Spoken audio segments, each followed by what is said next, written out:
Good evening. I am honored to welcome Mr. Israel Roizman, a member of the Board of Trustees of the INSS, to welcome the Chief of Staff and invite him to address the audience. Good evening. If there is anyone who knows the new security challenges in Israel's changing strategic environment, it is our next speaker, who is my pleasure to introduce Lieutenant General Benny Gantz, Chief of General Staff of the IDF. Lieutenant General Gantz has had a great career in the IDF, well known to you all, which includes too many positions to mention. We thank him for his service, and we are honored that he has taken time out of his schedule to be with us tonight as our keynote speaker. Mr. Gantz.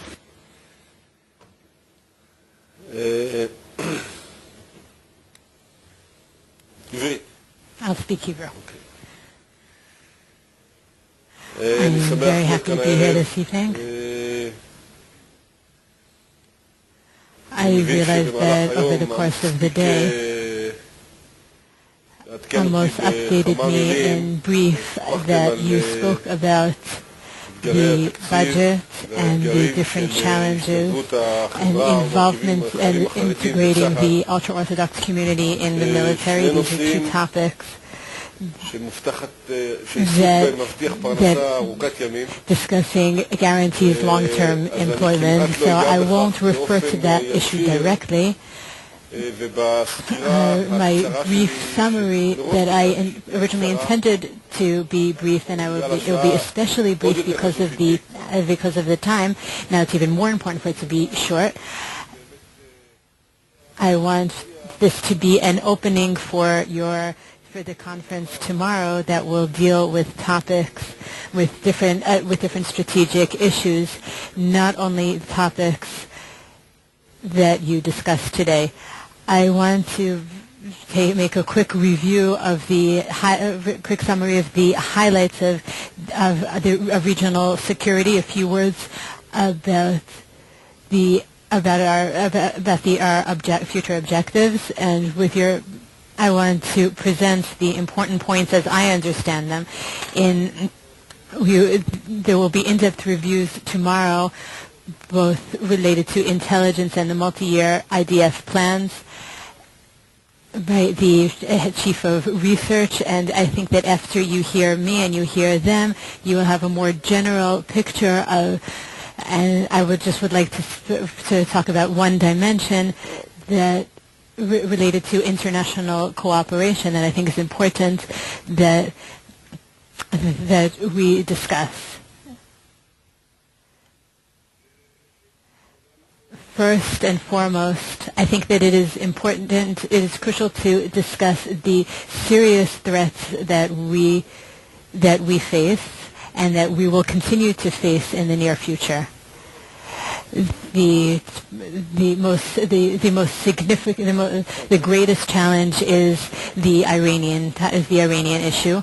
Iran continues, from my perception, is very skilled at taking advantage of the dialogue that is being held with it, and take a strategy to continue to promote its ability to continue to promote and advance its military nuclear capabilities.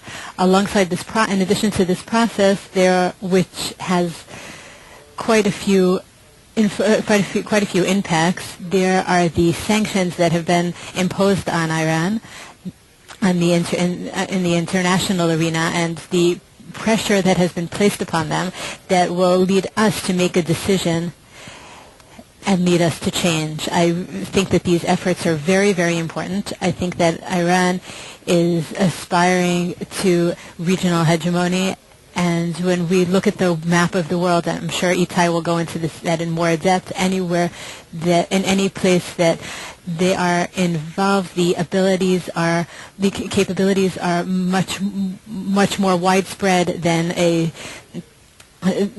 much more widespread and carry over to the entire region.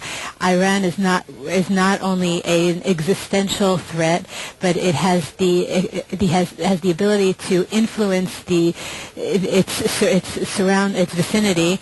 And therefore, I think that it is important to continue our efforts against Iran in different areas. We will not allow them to continue their terrorist activity in different parts of the world.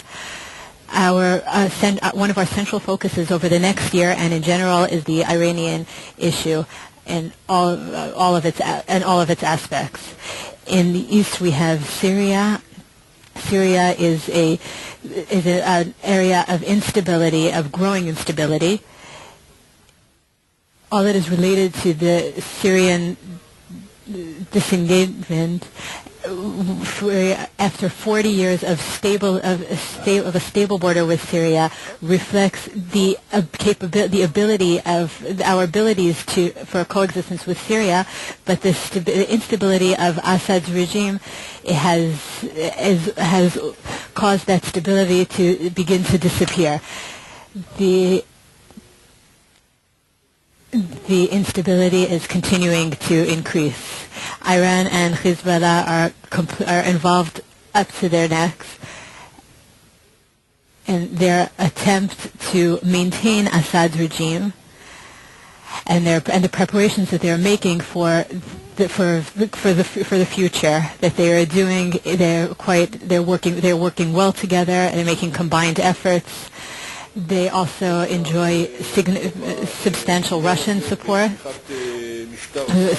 Assad's regime. I think that we have the chance to see both things. There are two possibilities: either complete chaos in the Alawi, and recently I heard an expression that was said from the Israeli perspective, but it's true not only from the Israeli perspective.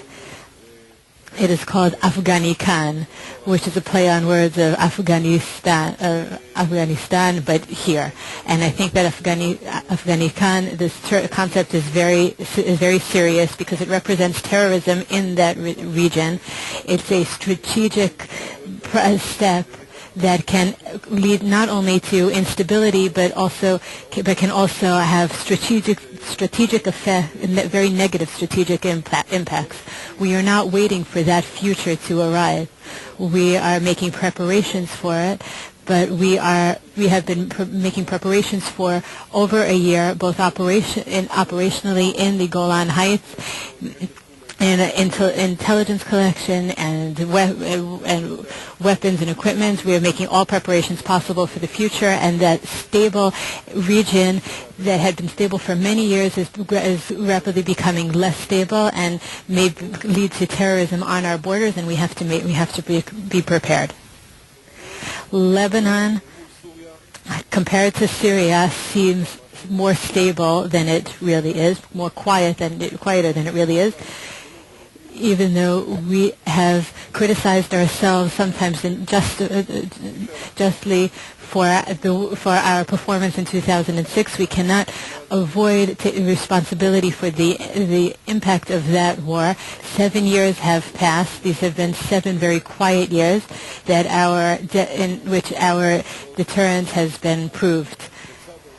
Alongside that fact, the Hezbollah has become stronger over the years. Its abilities are quite great. I said that at many opportunities. That is the only sub-state organization that has capabilities that can be compared to the military capabilities of official states, and that is unprecedented. It is deterred both because of 2006 and because of the iron-led attack operation, and the fact that it sees the Iranian-Syrian axis as a source of power for Lebanon. It is possible that will be isolated in its social. That access is influenced by pressure within Lebanese conflict, but it is nevertheless powerful. It is nevertheless powerful. We will try to obtain advanced military equipment. The fourth area, which challenges us both operationally and even during recent hours, is the Gaza region. Several months ago, we fought the Pillar of Defense operation, which was focused on specific targets. There we saw that we have seen continued attacks from Gaza, but the situation there is quite stable. Gaza is not interested in losing control of that region. It controls the stability within the Gaza Strip and prevents terrorism as much as possible, but it is not the only player. Other terrorist organizations can operate there, and they have done so successfully. We saw the activity in Sinai, as that we will discuss shortly. We cannot accept the fact that the activity in the vicinity of the Gaza Strip, we cannot accept the fact that it would return to the situation in which it was before the Pillar of Defense operation.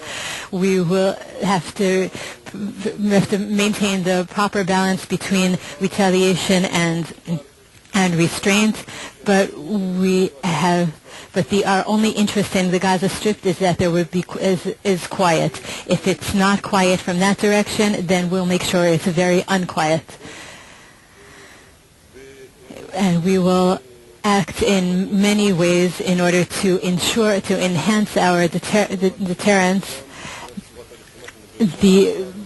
We have the abilities to attack in Gaza, but I hope that we won't have to use them. But if so, we will not hesitate to enforce any power necessary in order to take control of that region. This is unacceptable in our opinion, and we will not allow the situation to deteriorate. When we take a look towards the south, as we can see what has occurred over the past year and a half, we have been able to stop illegal infiltration into Israel through the Sinai region. The Sinai is all the adults fought there, but our generation enjoyed the fruit of their labor and the quiet in Sinai. It is becoming an increasingly unstable region.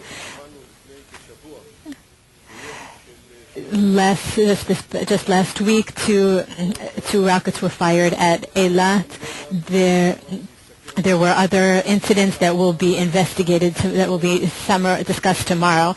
Over the past 2 years, there have been issues that represent the situation in Sinai. We hope that the Egyptians will continue to make efforts to restore control in Sinai and take control over the situation in that region and restore security to the area, so that the security reality will be restored. We hope that Egypt will become an increasingly stable country. The political changes that occurred in Egypt, which is an internal Egyptian issue, we hope that it will not become a security risk to us. We look at these developments from a widespread perspective. So I spoke about Iran, I spoke about Syria, and Lebanon, Hezbollah, and the threats that they present, and I spoke about Gaza. Each and every one of these places, we do not have we don't have any information about any of their intentions to declare war against us, but it's always possible that the security situation will deteriorate to a point of war, and the IDF is prepared. from that point, from there to Judea and Samaria, that region is relatively quiet and stable. There are of course great expectations for continued negotiations. I assume that there are others that are responsible for the political developments there. For years we have succeeded in constraining terrorism and ensuring that it does not interfere with the routine of anyone in the state of Israel, and we hope that we'll be able to maintain that deterrence in the future. We don't see any special energy or any new uprising in the region, but we can't plan the future based on what we've seen on the past. We have to look ahead to the future. Therefore, I hope that the processes will develop so that we can maintain the security situation in Judea and Samaria as we are doing at the moment. In Jordan, we have warm, important relations with Jordan, which is of strategic importance. Hundreds of thousands of refugees can challenge the kingdom from within. We are tracking the developments in Jordan very closely, and we are convinced that at this moment the situation is stable and there is no risk there. Recently, we made a significant political step. Turkey, the relationship between Israel and Turkey, we are nowhere near the state that we were in several years ago. But Turkey is a large and important country with great influence in the region, and we have many shared interests. Therefore, I hope that we will indeed be able to restore our good relationship with Turkey in the foreseeable future.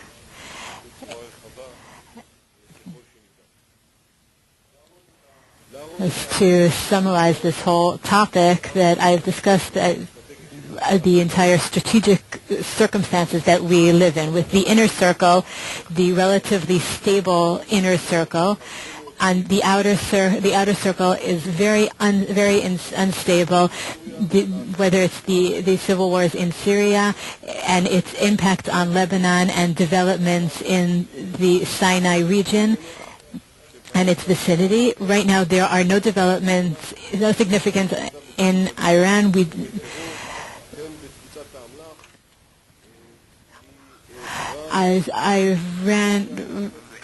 We can't imagine Iran landing in Syria or through or approaching Israel through Egypt or crossing through Damascus and then into Lebanon. We have been very involved in this. We have invested a lot of effort in this area over the past year, and we will continue to do so during the coming year.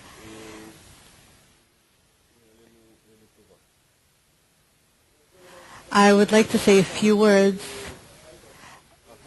about the highlights of our force structure, and that we'll talk about it in more detail tomorrow.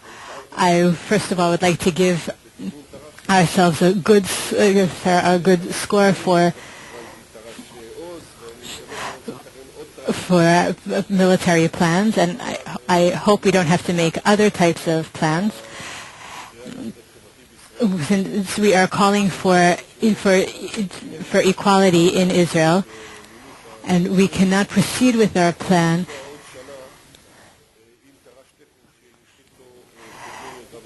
I'm proceeding with military plans that that the previous Chief of Staff, Gabi Ashkenazi, began.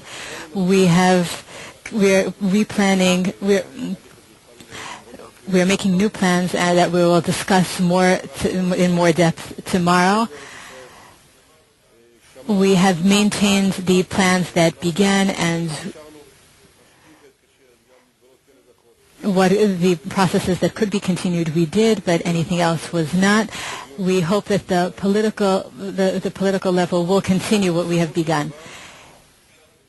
The greatest challenge is naturally connecting the resources that we have and the needs that are given.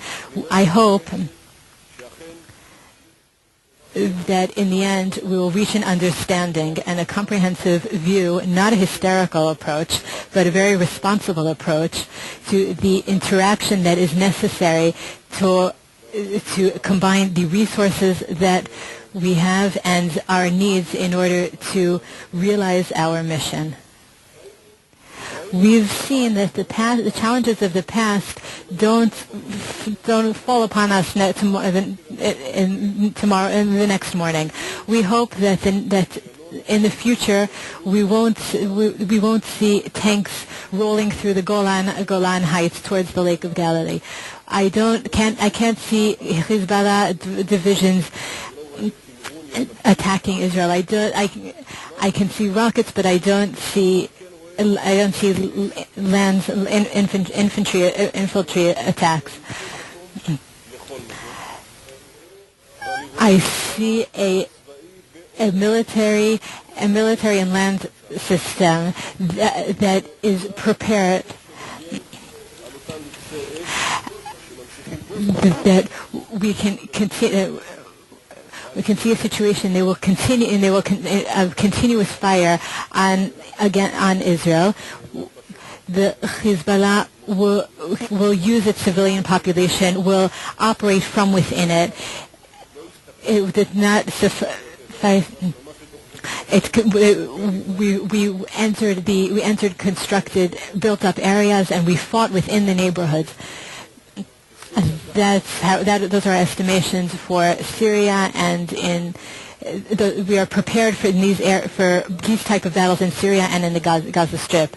Our military plans change not only because the nature of war changes. The greatest difficulty is the influence that it has on our civilian population and our strategic sites and the strategic challenges that we have to face. With regard to this topic, it's important to emphasize the issue of political trends and the link between the South and the North and the South, the connection between Hamas and Hezbollah, Syria and Lebanon. Any operation military operation has implications in other regions. And another thing that is important to mention is that we must understand that we have to shorten the duration of our operations and complete them in the briefest amount of time possible. I'm glad that we went from 22 days to 8 days in Gaza, and if we have to fight in Lebanon again, it will be much shorter. When it's shorter, it will be more powerful, more continuous, and more precise. And it will affect the Hezbollah wherever it may be. It will be very brief and very concise. And our objective is to be victorious in the entire in all of the regions. We will invest. We will greatly invest in this perspective, in this approach.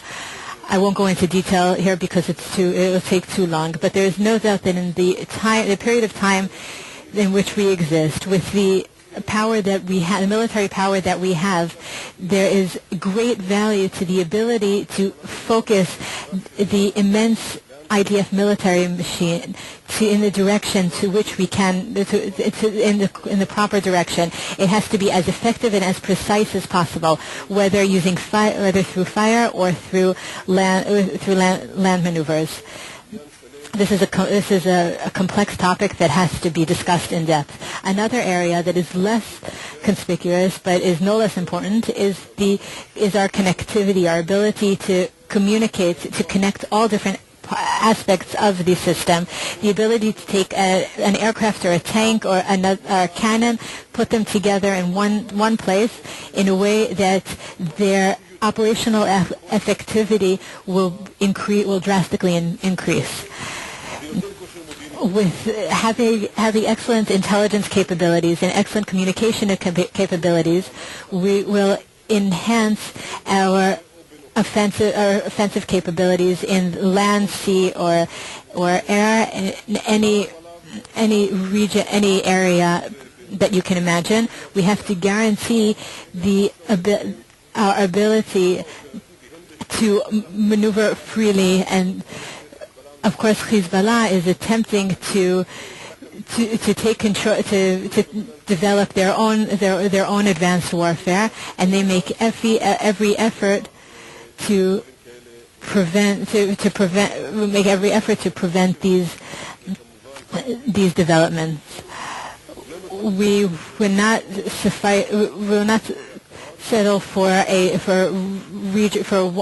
success in one region. We will focus on every aspect of every combat aspect, both whether air, sea, or land, legal aspects. These will all be incorporated in our theories of war and our defense capabilities that will allow operative actions while defending the civilians to the greatest extent possible. These are capabilities that we are developing. It is clear that there are resources, and when there is an opportunity,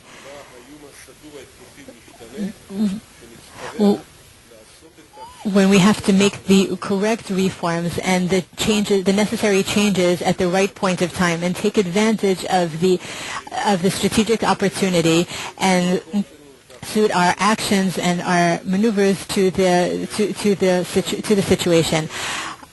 Our operational capabilities will be we will give priority to defense. Our perspective is we take a multi-zone perspective. Another consideration is the IDF organization, both operational and the general structure. Operationally, we will strive to increase flexibility to reach the maximum capability during war. It is much more difficult to move smaller units and to move larger units, and if we can make our structure as flexible as possible, then any brigade can be maneuvered.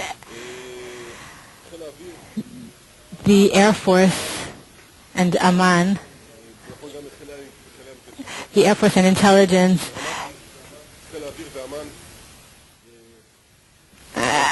demonstrate an exceptional demonstration of the ability to be flexible and change quickly, both with information collection and activity. We have to enhance their capabilities on land, both whether structurally and consciously. We have to realize that war has not changed. It works on lack of everything nothing is known in advance. But we are definitely prepared. Another aspect that we have to be prepared for that we want to do is improve the organizational structure. On the one hand, we talk about in the army we talk about what is necessary. I won't go into details here. I spent 6 hours of intellectual military brainstorming, but I think it's important when the fact that we could sit for hours and argue, but we can end up with a practical plan of action. I hope that we can take it from there and have practical implications for the future. There is great importance to the IDF's capability to face sudden developments. In the past, the large wars were the perception that was used to develop our military plans. That is what the reason that we worked in this manner for many years was that we knew that we did not have time to prepare for to plan for an unknown war. So the only thing that we could do was learn from the past and prepare for the future. In many ways, that strategy has remained. If we close a brigade, it'll take 10 years to rebuild it. If we close off a division, a unit, it'll take less time to reconstruct it, but still too long. When you close down a capability, it's hard to restore. We have to prepare for short-term, for brief attacks, less comprehensive war, less all-out war, and from the commander's perspective, it's a war, even if it's on a small scale. The techno-tactic operation is treated as a war, even though it's more short-term. It is not an overall war. Over the next years, we have to guarantee that we are prepared for this type of attack because that is the highest probability. That has the highest probability of occurrence. We will make every effort to maintain our capabilities to fight an all-out war if necessary.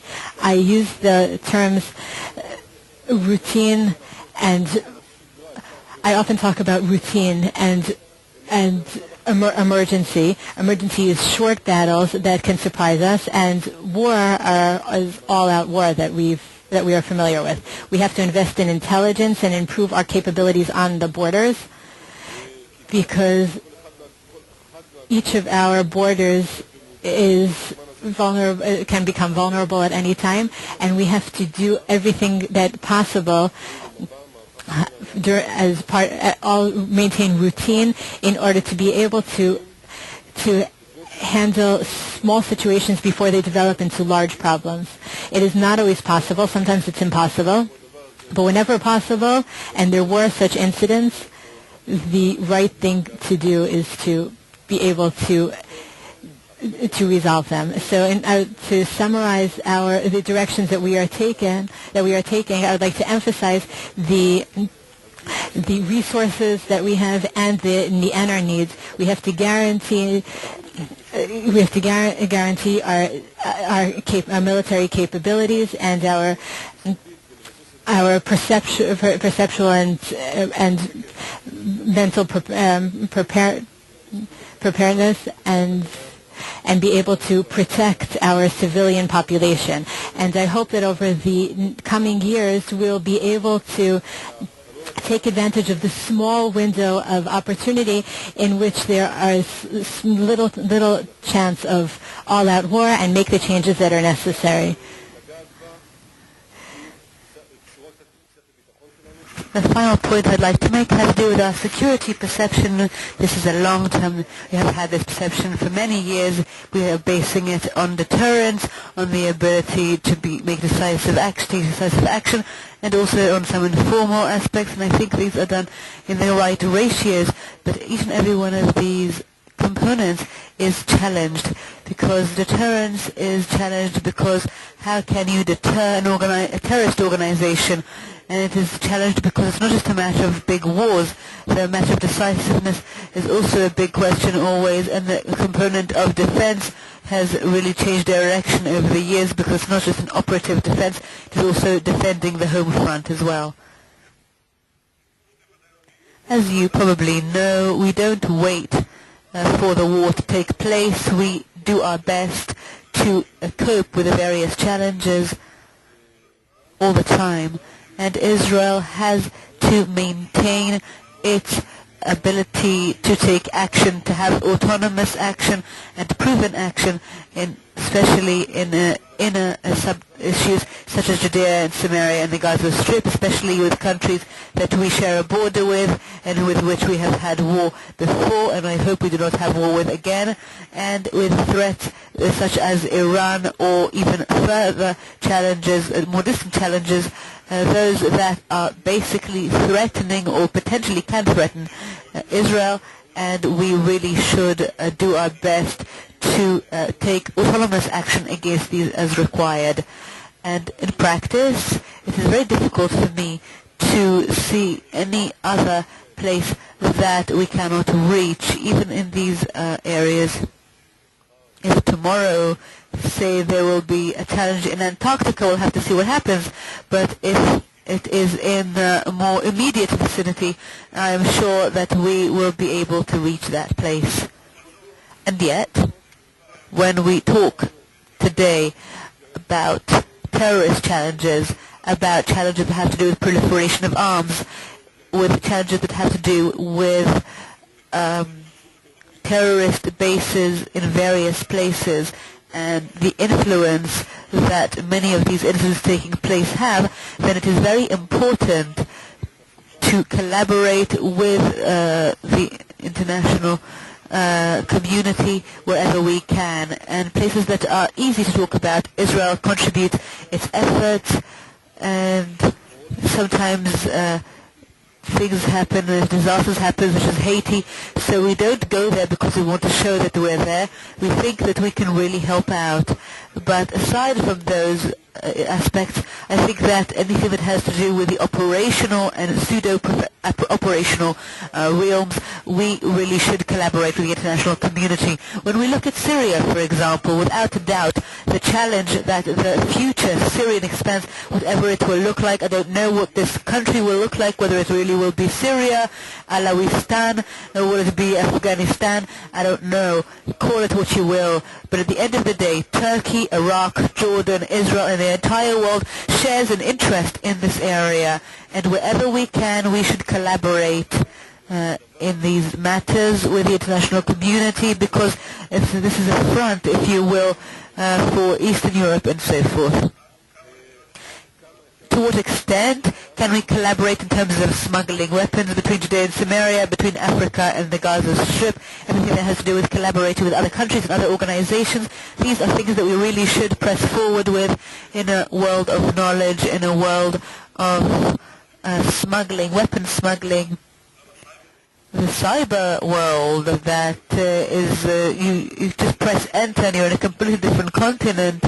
And it's very important for us to realize not only that we should depend on ourselves, we should first of all depend on ourselves, but as an additional measure, we should also remember to collaborate as much as possible and strengthen the collaboration. If I may, if I try to sum up everything I have said so far, I would like to say this. It's not boring here. There's never a dull moment. Everything here is very sensitive. I have said before, and I will reiterate before this respectable and distinguished forum, there is not a single day that goes by that we don't find ourselves dealing with something that potentially can make this quiet day where you're just arguing over something to a day that starts a whole campaign, a widespread campaign with a significant repercussion. And we have so many challenges. We have also inner challenges, and I don't want to take these lightly. There are challenges that Israel have to face that are social, that are internal, that are political. I have nothing to do with this agenda, but I understand that the IDF is not the only thing that Israel has to deal with. But these are these challenges that we are coping with. I think that it would be right to prioritize resources, and I think that we can do this responsibly